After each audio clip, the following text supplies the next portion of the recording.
Now let's start out our discussion of machinery with the lathe, or engine lathe as some people refer to it.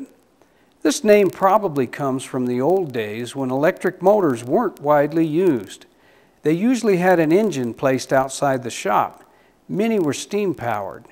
These engines drove a drive shaft or a series of drive shafts that ran what's known as the headstock. And within the headstock is the spindle. Then, in order to drive the spindle, we have a motor mounted within the base with belts that rotate the spindle. On the opposite end from the headstock, we have the tailstock.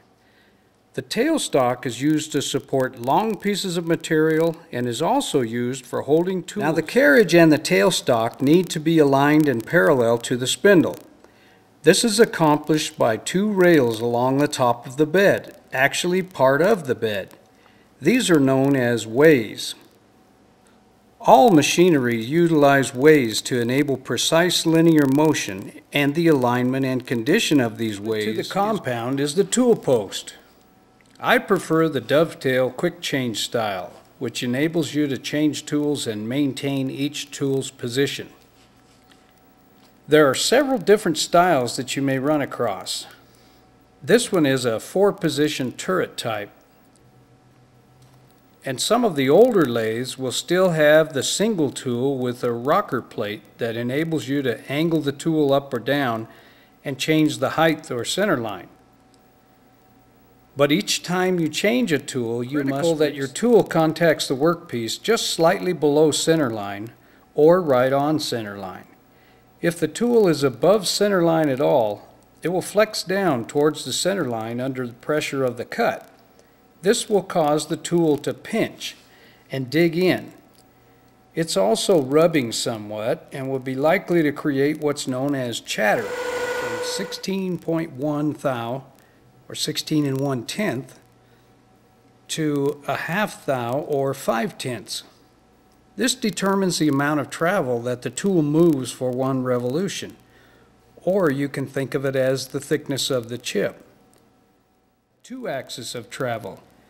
The x-axis, or in and out with the cross slide, in or away from you is known as x minus, and out or towards you is x plus, and the z-axis, or right and left with the carriage, along the length of the bed. When you move towards the headstock left, this is referred to as z minus, and away from the headstock in favor of the carbide. I'm really going to stress this, especially those of you that are brand new to this. And even if you're familiar with machining, but you've never made your own tools. Your ability to manipulate and modify your tools will better equip you to meet the demands of a wider range of challenging setups. Well, there we have it, our finished tool. Now let's describe these cutting edges a little more specific. And this is just to give you an idea of what works. Like I said, there is no magic formula. Now generally, you'll want to rough in the relief first. This should be about 5 to 10 degrees from the front and side. And keep in mind, you are also creating a relief. It's not about tools and who has the most. It's about knowledge and application. It's about analyzing what needs to be done and understanding all the available methods to fulfill those needs. And more importantly, it's about knowing what to do when things go wrong. Not if, but when. Now it's time to get out there and be an active part in this world of machines.